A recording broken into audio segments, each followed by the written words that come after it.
समय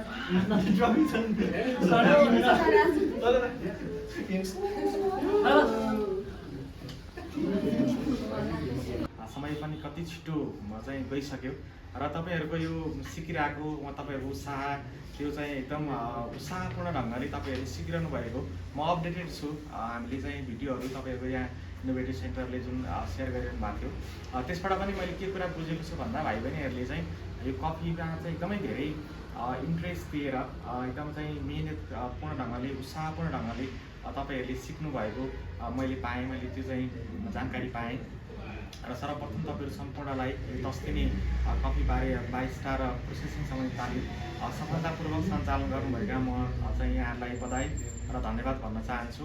र अघि पनि कुरा धेरै आइसकेको छ, भाइ बहिनीहरूले केही कुरा सेयर पनि गर्नुभएको थियो।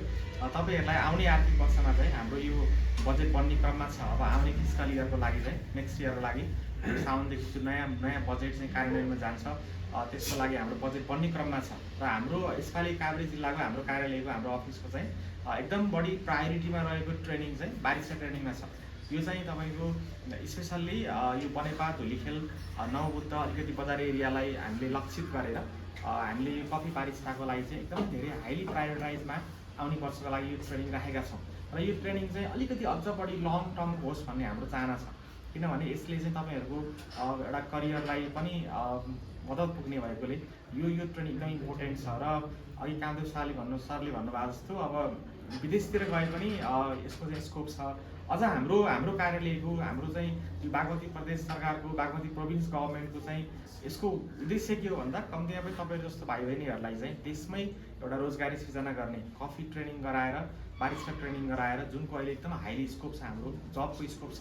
तपाईँहरू आफै एउटा चाहिँ इन्टरप्रेनर भएर काम गर्न सक्ने यसको चाहिँ सम्भावना भएकोले हामीले अलिकति लङ टर्मको चाहिँ यो बागमती प्रोभिन्स गभर्मेन्टबाट तपाईँहरूलाई हामी प्रोभाइड गर्दैछौँ। मैले पहिला पनि भनेको थिएँ प्रदेश सरकार अहिले नेपालमा तपाईँहरूले धेरै कुरा सुन्नु भएको पनि छ होइन। यो चाहिँ के अरे प्रोभिन्स सङ्घीयता के काम भने जस्तो पनि छ, तपाईँहरूलाई होइन सुन्नु भएको छ नि त्यसकोतिर अहिले एकदम धेरै अहिले एकदम त्यो ट्रेन्डिङ जस्तो पनि छ। तर खासमा हामी यो सङ्घीय युनिटकै एउटा प्रदेश सरकारको कार्यक्रम हो। तपाईँहरू जस्तो नयाँ पुस्तालाई चाहिँ लक्षित गरेर हामीले यो कार्यक्रम सञ्चालन गरेका छौँ र यही हामी यो अभिलेख पनि रहन्छ, रेकर्ड पनि रहन्छ तपाईँहरूसँग रहेर हामीले यो यही भाइ बहिनीहरूलाई चाहिँ हामी यसलाई कन्टिन्यू गर्छौँ। तपाईँहरू अब प्रायः सायद सबै नेपालमै हुनुहुन्छ, धेरै समय पनि छैन, 4-5 महिना पछाडि हामीले त्यो कफी ट्रेनिङ गराउँदाखेरि तपाईँलाई यो इनोभेटिभबाट फोन कलहरू आउँछ र तपाईँहरूलाई चाहिँ अलिकति लङ टर्मको ट्रेनिङ दिने गरी हामी त्यो तयारी पनि गरिरहेछौँ।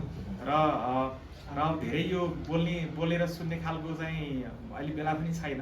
तपाईँहरूलाई सफलताको शुभकामना। जति सिक्नु भएको छ यसलाई प्रयोग गर्नु होला होइन। यसलाई चाहिँ तपाईँहरूले अब आफ्नो जबमा कतै गएर चाहिँ यसो चाहिँ नजिकै आफ्नो ठाउँहरूमा एउटा साइड इन्कम पनि हुन्छ। तपाईँहरूले पढ्दै कमाउँदै होइन। सरकारको अहिले यो पनि छ लर्निङ अनि अर्निङ भन्ने प्रोग्राम चाहिँ नेपाल सरकारले नेपाल गभर्मेन्टले पनि चलाउन खोजिरहेको छ। तपाईँहरू त्यसैको लागि पनि हामीले सपोर्ट गरेको हो।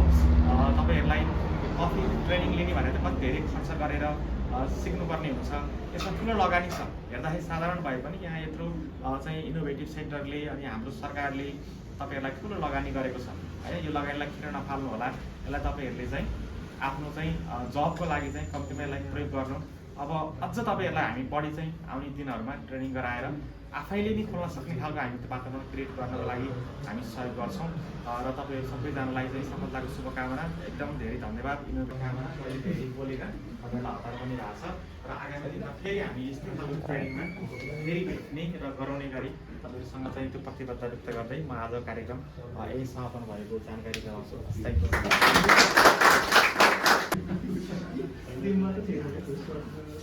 कफी रोस्टिङ कसरी गरिन्छ र यसलाई कसरी बनाइन्छ भनेर उत्पादन कसरी गरिन्छ भनेर हामी भिजिटिङ पनि गरेका थियौँ।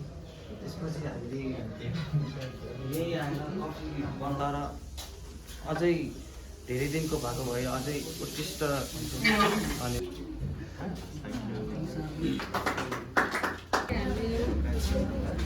पछिको लागि पनि एउटा प्रशंसा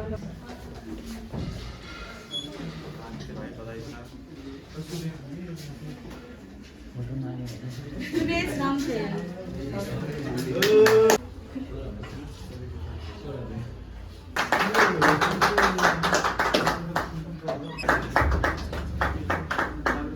दाल विवास आउनु भएको छैन? यहाँ खत्री